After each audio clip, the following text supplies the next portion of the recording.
All right, welcome everybody. We are back. Today we are starting our discussion of Warhammer 40K, and that's going to be, well, I hope you all find it entertaining. I enjoy it, but I'm the one that makes the class, so, that's life. Um, Before we get into that, I did want to let you guys know, as a reminder, let me pull up our syllabus. So, as a reminder, we are here on week 12. We've got 4 days, Wednesday, Friday, Monday, and Wednesday, discussing Hero of the Imperium. And then the last 2 days of our class, aside from our final, wrap-up day, which is going to be short, our last 2 days are going to be playing Dungeons and Dragons as part of the continuation of this idea of the hero, and as an example of group narrative or community narrative, which is, fun. So if you are interested in playing D&D, in being one of the players, send me an email. I'm not sure how quite we're going to do it.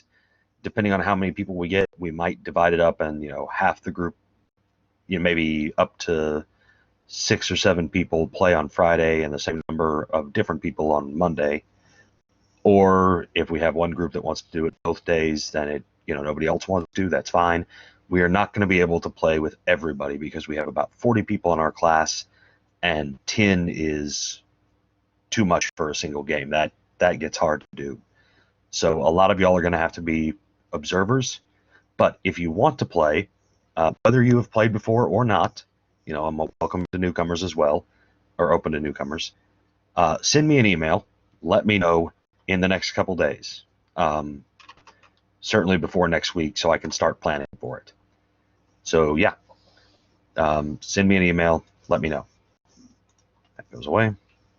Now then, on to our topic du jour. We are going to talk about, well, this week we are reading a short story and then a novel from Caiaphas Cain, Hero of the Imperium. As I said the other day, this is something that Black Library, the publishing arm of Warhammer 40K's parent company, this is something that they do a lot. They will take 3, usually, of their books and repackage them as one book.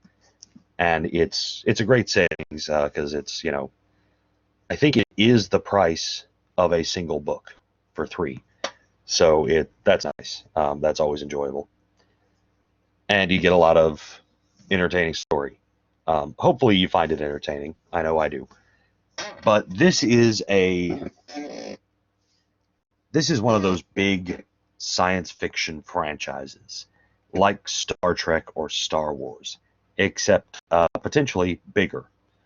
It has tons of information and tons of backstory. So what I wanted to spend most of today on is getting you kind of familiar with at least the basics of Warhammer 40K. Who the people are, what the situation is like, what this sci-fi future is. And if you have questions as we read, part of it is just learning how to read science fiction, that you assume everything is kind of sciencey and science fiction-y, and you just take it in stride. So, for example, he talks about luminators in the ceiling producing light, and that's just a fancy sci-fi term for light bulbs, or a glow globe, which is, again, just a light bulb. It's just they use different terminology to make it feel futuristic and make it feel kind of odd. So some of that you'll just have to adjust to. But if you come across things where you're going, what the hell is this? That's something that you can feel free to bring up in class or to ask about in class, because, well, I'm a big old nerd and I know lots of this backstory and this lore. So I'm probably your best resource. Or we will talk about some potential resources at the end. Yeah. So, without further ado, let us get started. And we're going to start the way that every Warhammer 40K book starts, with a few more modern exceptions. They've changed a little bit lately. It is the 41st millennium. For more than 100 centuries, the Emperor has sat immobile on the golden throne of Earth. He is the master of mankind by the will of the gods, and master of 1,000,000 worlds by the might of his inexhaustible armies. He is a rotting carcass, writhing invisibly with power from the dark age of technology. He is the carrion lord of the Imperium, for whom 1,000 souls are sacrificed every day, so that he may never truly die. Yet even in his deathless state, the Emperor continues his eternal vigilance. Many mighty battle fleets cross the demon-infested miasma of the warp, the only route between distant stars, their way lit by the Astronomicon, the psychic manifestation of the Emperor's will. Vast armies give battle in his name on uncounted worlds.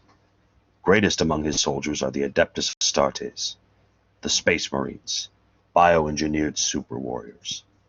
Their comrades in arms are Legion, the Imperial Guard and countless planetary defense forces, the ever-vigilant Inquisition, and the tech priests of the Adeptus Mechanicus, to name only a few.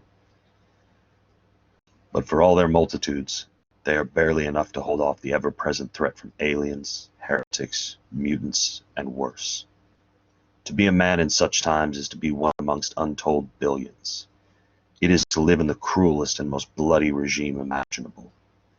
These are the tales of those times.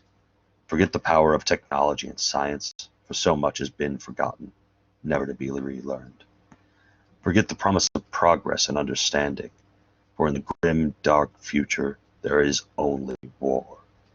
There is no peace among the stars, only an eternity of carnage and slaughter, and the laughter of thirsting gods. Pretty dark.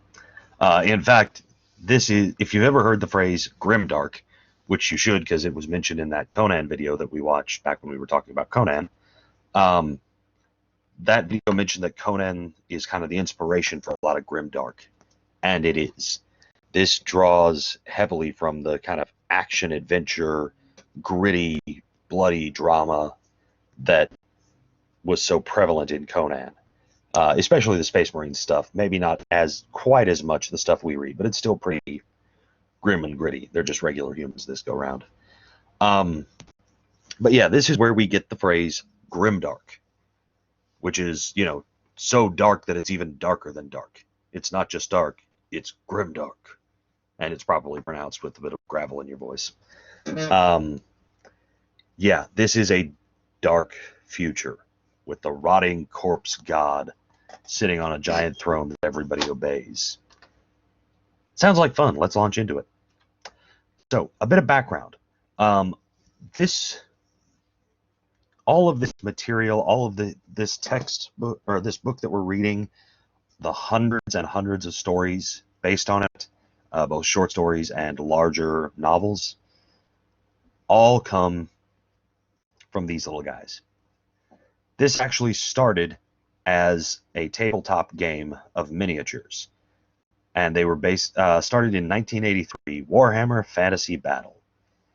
Basically, they were taking, part of it was the company was selling miniatures for D&D, for Dungeons & Dragons, and they wanted to sell more, but if you've played D&D, as we will, a lot of it, the miniatures aren't necessary. They're add-ons. They can be nice, but they're not that big a deal. It's more theater of the mind. So this company went to a guy and said, that worked for him, and said, hey, why don't we come up with a game that would encourage people to buy our miniatures?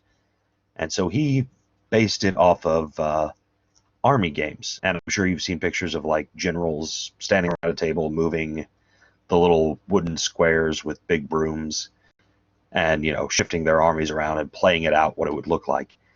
A lot of gamers did the same thing with tanks and with army men type soldiers or figurines. So he took that and he made it fantastic. Borrowed heavily from Tolkien, but it grew its own lore and its own mythos and a lot of stuff on its own. And for 4 years it was popular, it grew, and then they came up with the idea of, hey, this is selling pretty good. Space stuff's popular. Why don't we put our guys in space? And they did. And instead of Warhammer Fantasy Battles, it became Warhammer 40,000. Originally, it was titled Warhammer 40,000 Rogue Trader, and the first game was a combination of these miniatures and role-playing. After which that didn't sell as well, so they just made it the miniatures again. And they also have role-playing games, but that's a separate thing. So in 1987 is when the game comes out. And if you ever pick up one of the manuals for it, they will have, here's the stats for all of these characters or for these types of units. Here's how you can move them. Here's what weapons they could have. Here's how you paint them. And then to build on it, to add a little bit of flavor, they would include what's commonly referred to as fluff. And it was a bit of, backstory, like, oh, the Ultramarines have this big emphasis on the Codex Astartes, and they can be seen as very regimented and prudish by the other legions, or by the other chapters. And so they're expanding on the universe. They're giving you a little bit of story. Or like, oh, these two chapters, whenever they meet, they enact this ritual combat where, just a fist fight between two of them to remark upon that time that their founders had an argument and beat the crap out of each other. And they would expand it. They would give you a little story. They would make the universe seem more whole. And people really liked that. And people began to clamor for just those stories in and of themselves, instead of just being, a 1 or 2 paragraph blurb in a big manual. And so they started publishing fiction based on Warhammer 40K. Within a couple years, Black Library, which is an in-universe reference to a big, scary library, they named their publishing arm that and began producing these novels. There have been a couple hundred, I think, at least 100 in just the general universe, plus about as many in a 30K setting in the year 30,000 instead of the year 40,000. For 100 centuries, the Emperor has sat immobile. So since the 31st millennia. So they go back to when the Emperor was around for some of them. And then they've got all sorts of spin-offs, and Warhammer Fantasy also has its own books. There's a lot. They have produced massive amounts of lore and background. I would put it on par with the extended universe stuff created for Star Wars or Star Trek. And it's got a fanatical following. So, yeah, there's a lot of info. There's a lot of background that you can find interesting, that hopefully you will find neat, and then be interested to go and, read more. Because, again, I'm not a paid spokesperson. I'm just a fan. And, I always like to see things that I'm a fan of do well. So, with that real-world history in mind, let us see what lore it's produced. And one of the main figures, the one that it's best known for, is the Space Marines. Now, we have read where Space Marines come from, which is, blanking, Starship Troopers. Yes. Starship Troopers basically introduced the idea of soldiers in powered armor of some sort that enhances their capabilities and makes them more deadly. And so they are Space Marines, which is why they're also called the Adeptus Astartes, because that name you can trademark. You can't trademark Space Marine. They tried. They were shot down. So, and that's also why they have a lot of weird names for their, oh, they're not elves, they're Eldar. Or they're not orcs with a C, they're orcs with a K. Trademark. So that, it's a company, it's a business. And it's always fun to see those production values and basically business decisions influence the literature. So, the Space Marines are kind of the poster child for this universe, rather. And I want to focus on them because they are just, they say so much about it.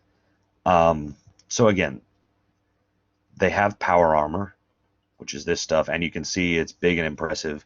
You've got a kind of scale model of it.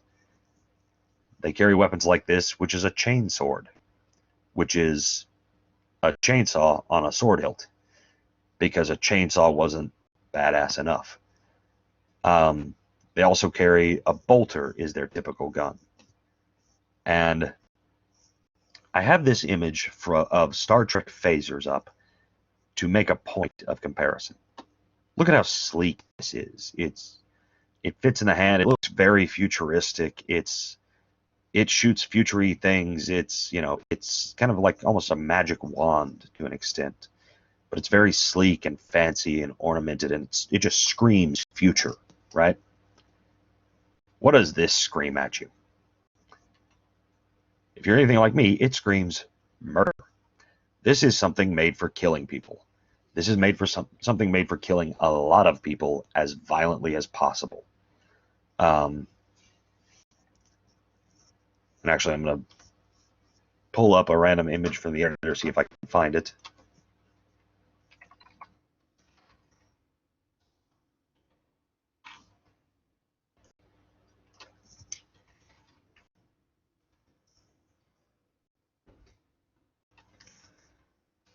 There's an image.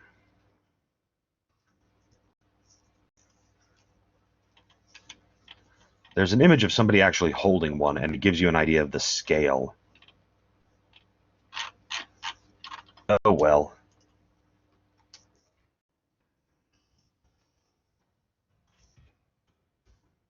Yeah, here we go.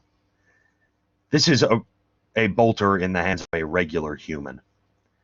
This thing screams lots of death, coming at you as violently as possible. And it gets even worse.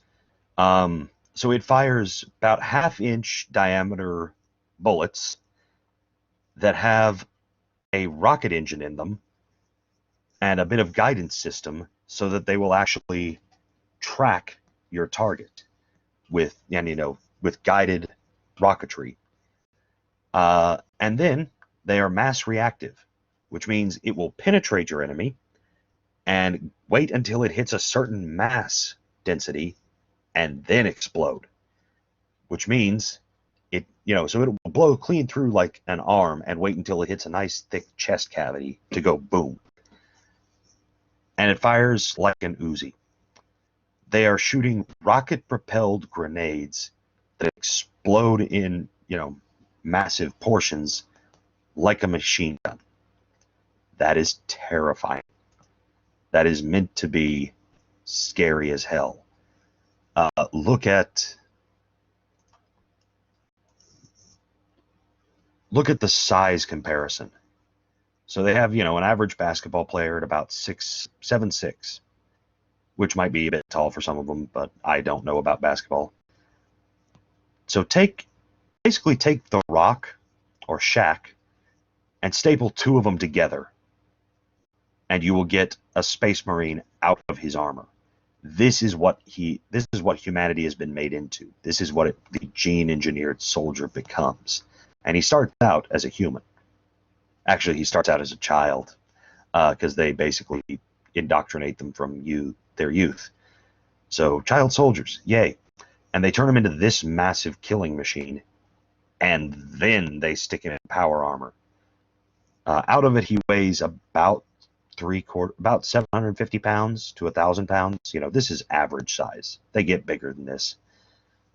In it, he weighs at least a ton and is fully mobile, capable of doing all kinds of damage, and freakishly fast. Like, faster to the point where it's terrifying that something this large can move that quickly. They talk about it in some of the novels as Space Marine shock or superhuman shock, that just your mind kind of shuts down at the idea of this thing being human, of this terrifying thing being real. And that's when you're on the same side. Imagine what happens if one of these is coming screaming at you. And a comment, it sounds like. Yes, they can sprint up to about 40 kilometers an hour, if not more. Yeah, they're big, they're scary, they're terrifying, and they come in chapters. That's their organizational system. A chapter of about 1,000 Marines. Maybe a little more, maybe a little less. Depends on how rigid they are in their rules adherence.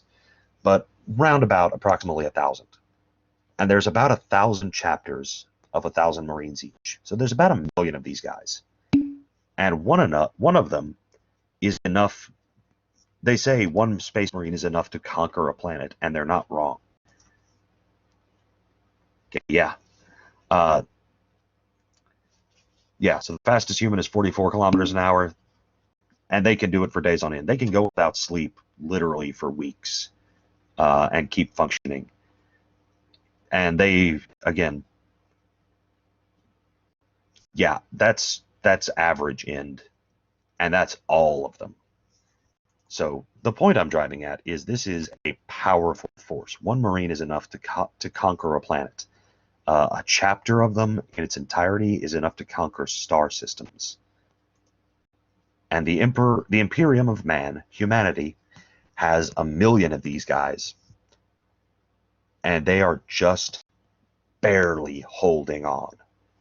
They are at the end of their rope at almost every moment. The Imperium is seconds away from crumbling, even with all this power. So that gives you an idea of the universe we're in. These are humans, warriors cranked up to 11. Unfortunately, the rest of the universe is cranked up to 12.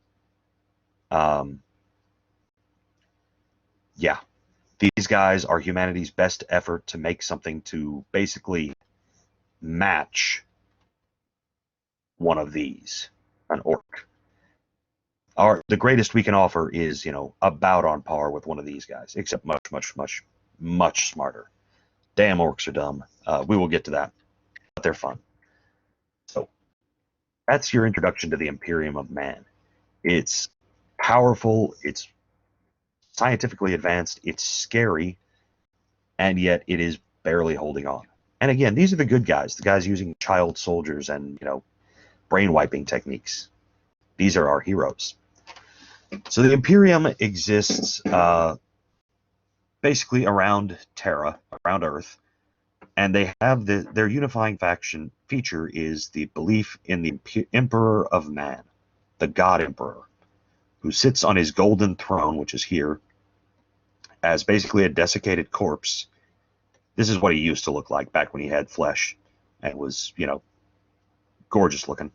But now this is him after 10,000 years of being stuck in a state of permanent undeath, while the last shreds of his mind are used to power this giant psychic beacon that allows navigation and the existence of this transgalactic or pangalactic empire.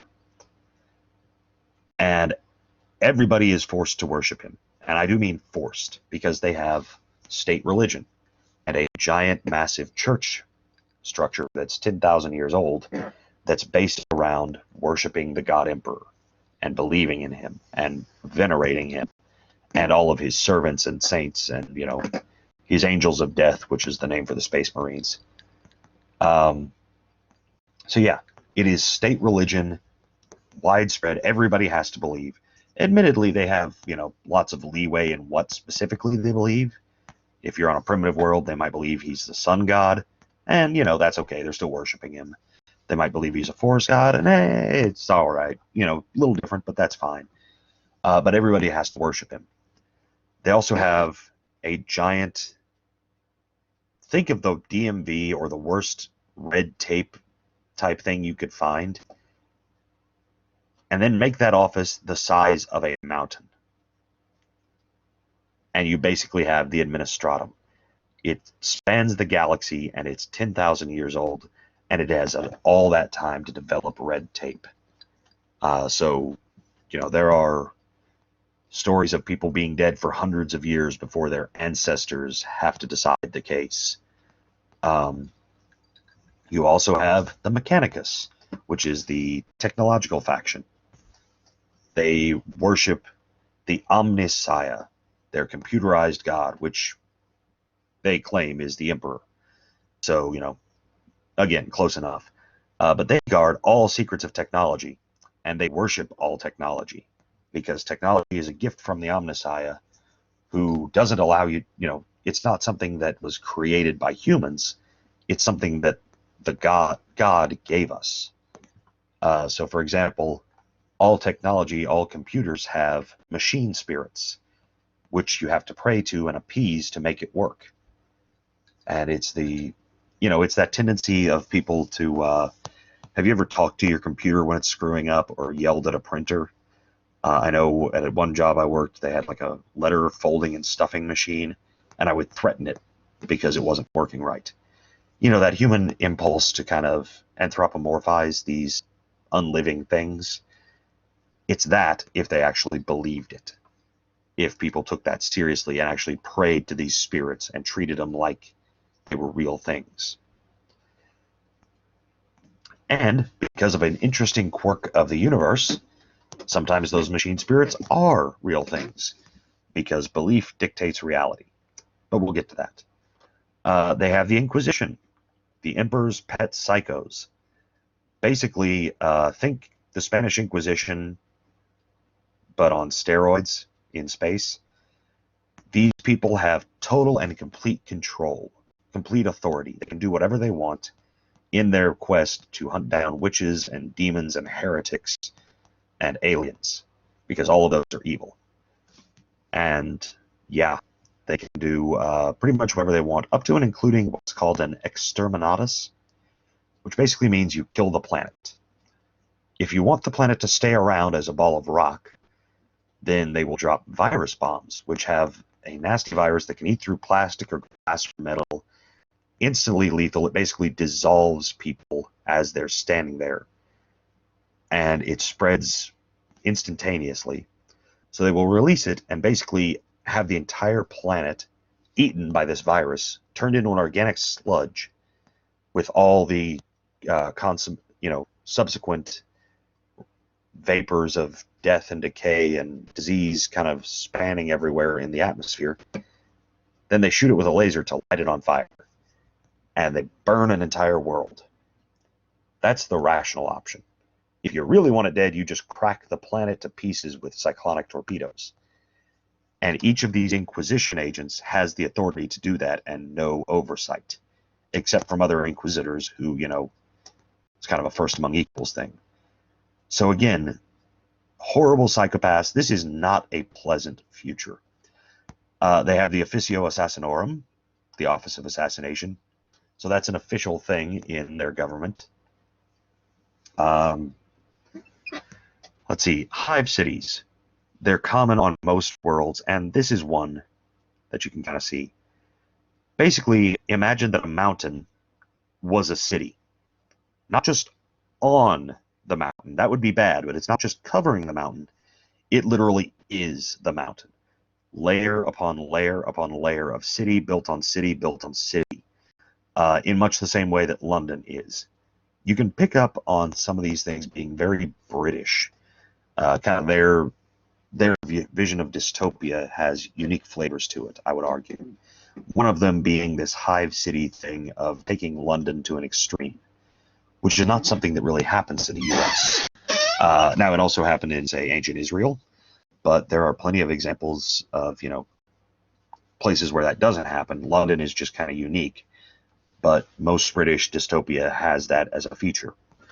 They also are big on, state religion, because I think they still have one, so unofficially.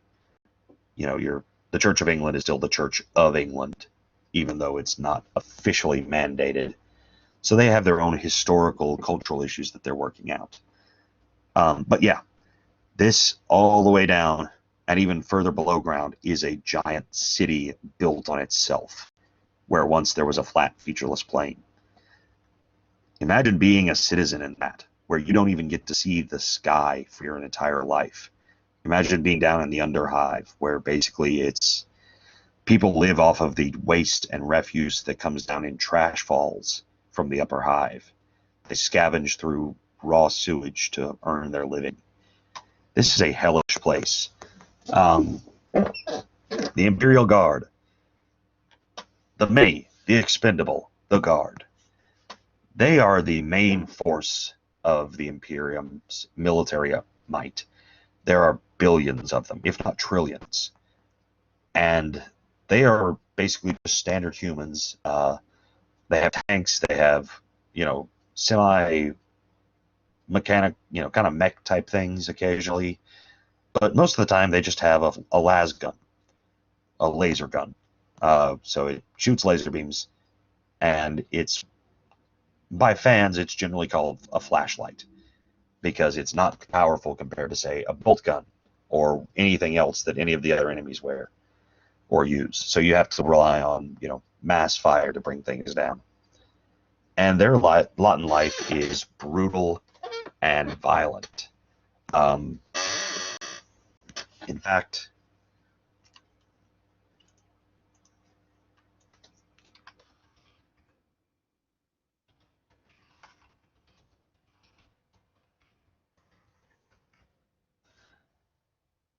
I again recommend this if you find it interesting. Uh, there's It's basically an RPG playthrough that a guy did that he and his friends were playing, like D&D except in a Warhammer setting, but then they describe it.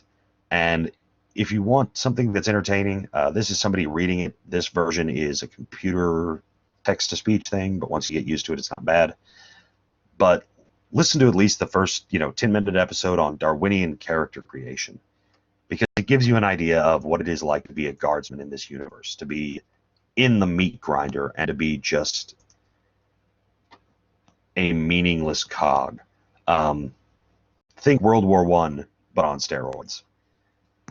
And this is an empire 10,000 years in decline. It's horrible. It's miserable. It's tyrannical. And these are our heroes. These are the good guys. Yeah. So if nothing else, I want to give you a picture of the darkness of this universe, if only so that you can bear in mind the contrast when we read Caiaphas Cain, or pick up on some of the other things. There is a saying among 40K fans that holds weight here. If you're a fan of Star Trek, you want to live in the Star Trek universe. You want to be on the Enterprise. If you're a fan of Star Wars, you want to be a Jedi. You want to live in the Star Wars universe. If you're a fan of 40K, you do not want to live in 40K. Yeah, it's not a pretty place. It is a dystopian hellhole. And so it's interesting. Some other factions that you may or may not run into, they are at least mentioned in the book. Chaos. There is this place called the Warp, or the Immaterium.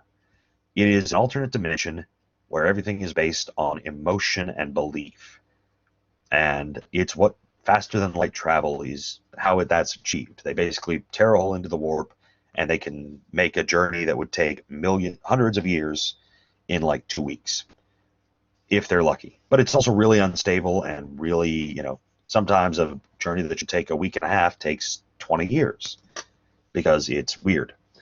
And yeah, it's based on belief, and it's based on emotion, and those emotions have created 4 chaos gods. Because of all the warfare and bloodshed and horror in this universe, all the emotions are basically become negative. So there's the god of bloodshed and murder, Khorne. Nurgle, the god of disease and death and decay. This is a Nurgling type demon. This is a Khorne type demon. Tzeentch, who is the god of change and magic. And Slaanesh, who is the god of down to fuck. Slaanesh is up for anything at any time in whatever position you can think of. And yeah, so basically war, disease, change and treachery, and depravity and decay. And so these are all these big, negative, powerful things, and they have corrupted big chunks of the galaxy. There's a big hole in the galaxy called the Eye of Terror, which happened when the elves accidentally murder-boned Slaanesh into existence because they were overly kinky. And yeah, it corrupts everybody. It can corrupt anybody, but it especially targets psychers, which is the 40K term for people who have psychic powers, which often looks like magic, and people are really freaked out by it because they can so easily become corrupted, and because humanity hates any aliens or mutants. Not like, oh, I have a sixth finger, or I'm albino, but like, oh, I have a third eye, or, I can talk to psychic stuff. And this is possibly one of the biggest threats in the galaxy. They also have a bunch of corrupted space marines. So yeah, there are evil space marines who have demonic powers and are even worse. The orcs. God, I love the orcs. The orcs are big and strong and barbarous and very, very, very stupid. You can see a nice picture of one screaming. He's wearing armor that replicates a lot of his natural features, spikes on heads on spikes, big shooty guns. Orcs are dumb, but they are so dumb that they actually affect the universe. They, well, they have this thing they call, all right, you might want to turn your volume down because I'm going to pronounce this the proper way. I'll count down to it, but, I'm going to get loud. 3, okay, here we go. 3, 2, 1. Wah! I scared my dog. All right, yeah. So that's how you pronounce this word. Wah. It's pronounced at top volume, always spelled with at least 3 A's and an exclamation mark. If it doesn't have those, it is misspelled. Yeah. And if you hear, to give you an idea of these guys being a fan favorite, if you go to a convention, like say, or yeah, any convention where the people are playing tabletop games in one of the rooms or one of the halls, if you could find people who are playing 40K or like a 40K room, just walk in and yell out "wah" at the top of your lungs and see if you don't get everybody shouting it. Everybody loves these guys because they are big and brutal and strong and so damn dumb that they actually bend the universe to their will. See, orcs are all psychic, but they're all background psychic. So they have this psychic gestalt that occurs when you get orcs together, and they call it Wa energy. So the more orcs you have together, the more Wa energy they have, the more power they have to affect the universe. And part of this comes that in the form of them getting bigger and stronger and beating up other orcs. So they actually, when they get pumped for a fight, they physically grow and change. But then you also get things like red ones go faster. So because the orcs believe red goes fastest, because you've seen a red car going down the highway, red ones go faster, obviously. Because the orcs believe it, it actually happens if you get enough orcs around. So with enough orcs, red things that are painted red actually do gain a bonus in speed. Yellow things explode bigger. They can affect the universe by their mass conscious belief. Another example, if a bunch of orcs are in a buggy or in a truck and they're driving to the Wa, which is also their term for war and for conquest, and they have a very simple language, mostly involving shouting and blows to the head. Bunch of orcs are in a truck going to the Wa, and it runs out and it stops. The big boss says, "Oi, what's the problem?" "That damn thing's out of gas, boss." "What? I filled it up before I left." Whap! And so all the orcs sitting there see the boss punch the little one and declare that there is gas in the truck. And I mean, there must be gas in the truck because he said there was, and that's the kind of thing that a leader would do. And he just proved he was a leader by beating the crap out of that smaller guy. Therefore, there must be gas in the truck. And suddenly the fumes actually do the work of gas because they all believe it and they make it to the Wa. And that is, so yeah, they are so stupid, they bend the universe to their will. And they are just fun and dumb. They're basically British soccer hooligans, but turned up to 11, like all the rest of the universe. And they're incredibly dangerous because they are actually the most numerous species in the galaxy. But most of the orcs are spending all their time fighting other orcs and aren't even aware of humans or chaos or anything else. But they're a lot of fun. The Eldar, space elves, like this one, or space dark elves, like that one. You can see the darkness, very spooky. All of their language is in Irish because these guys are from the UK, and their names are in Irish, which basically is like Irish for elf and dark elf. But hey, that's copyrightable. They're ancient, they're immortal, They basically birthed Slanesh by getting bored of existence and leaning into decadence and hedonism and pleasure, and murder boned her into existence. There are not very many left now. They mostly got eaten by Slanesh, who just loves to like nom nom nom on their souls. But they are powerful. They are psychically powerful. They can do magic, which is just psychic abilities. It's the same thing in this universe. So yeah, they don't really show up much in our story, but they do exist. They're called the Eldar, or the Dark Eldar. The Tyrannid. Basically, those of you who are familiar with it might have picked up on some similarities between this and StarCraft. That is because StarCraft is based on Warhammer 40k. So is World of Warcraft, or Warcraft. You can see the name Warcraft, Warhammer. They basically had a game, they said, we want to do this fantasy game based on your series. Can we have the rights to your material? And Games Workshop, for whatever reason, said no, and they have been kicking themselves ever since. But Blizzard just took, well, we've already made the game, so we'll just, change the names around a little and use the same basic thing. They did the same thing for 40k and StarCraft. So yeah, the Tyrannid. They're basically giant bug-like things. They come from somewhere beyond the Milky Way. They eat everything. And I mean, like, when they eat a planet, they eat all the humans, all the plants, all the animals, all the bacteria, all the water, and then they eat the atmosphere and soak it all up into their giant hive ships and use that as genetic material to create and mutate new species and to continue, eating everything in the galaxy. And they're not just dumb animals like you might expect. They actually have intelligence. Their hive ships have this psychic hive mind that connects to all these creatures. And so it will send out infiltration parties.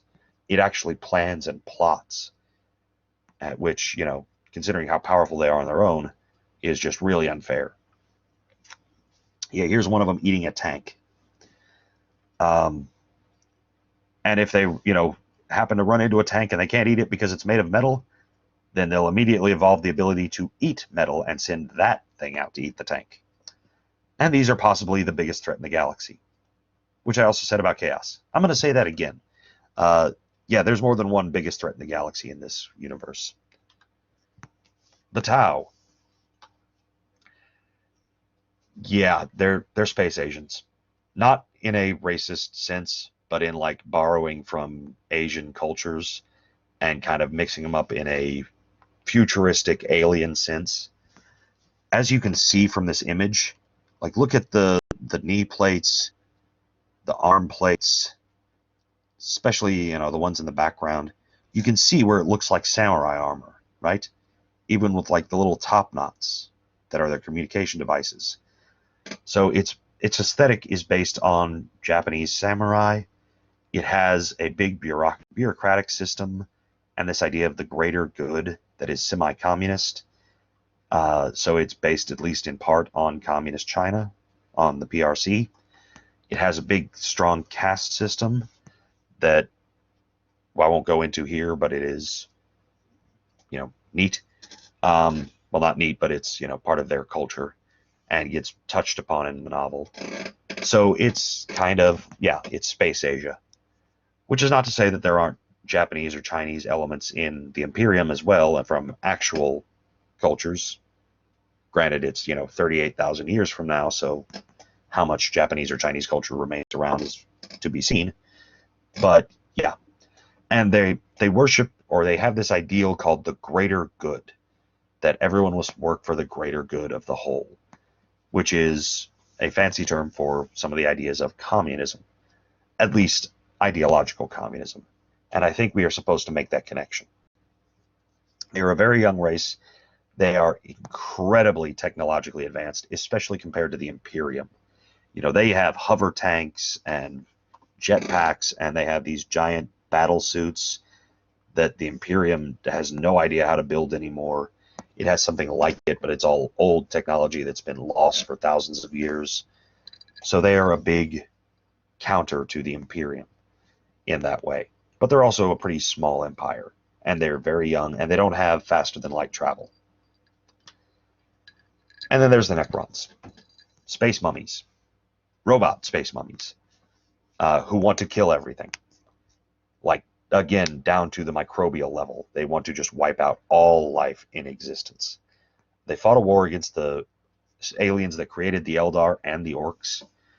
They sold their immortality, or they sold their personality and their emotions for life as immortal robots. They thought they were getting a good deal, but they didn't know the bad end of it, and they were tricked by the Catan, also pronounced the Satan, because it wasn't obvious enough, that are big star-eating gods that are the devil. And yeah, these are, again, possibly the biggest threat in the galaxy. Because it's 40K, there are multiple biggest threats. So that is a lot of background lore. That's a lot of introductory stuff.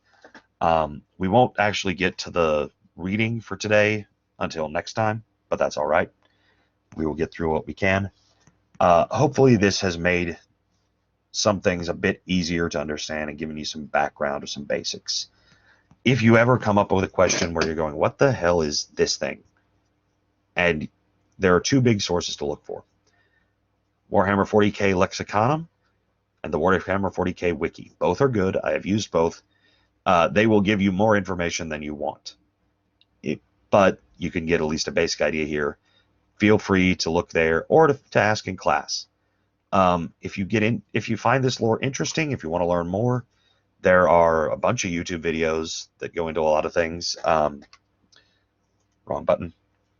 In fact, I'll mention one of them.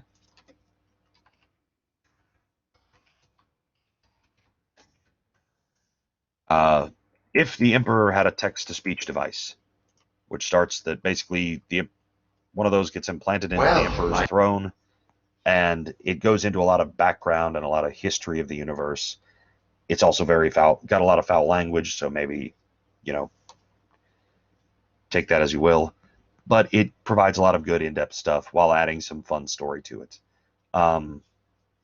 Yeah, just look on YouTube for Warhammer 40K lore, or 40K lore, or Warhammer lore, or whatever question you have, and it will be there. Yeah, Astartes.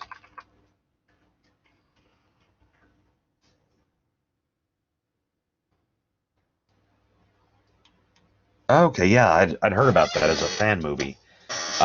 So it's a good example. There is also an Ultramarines movie that you can find here.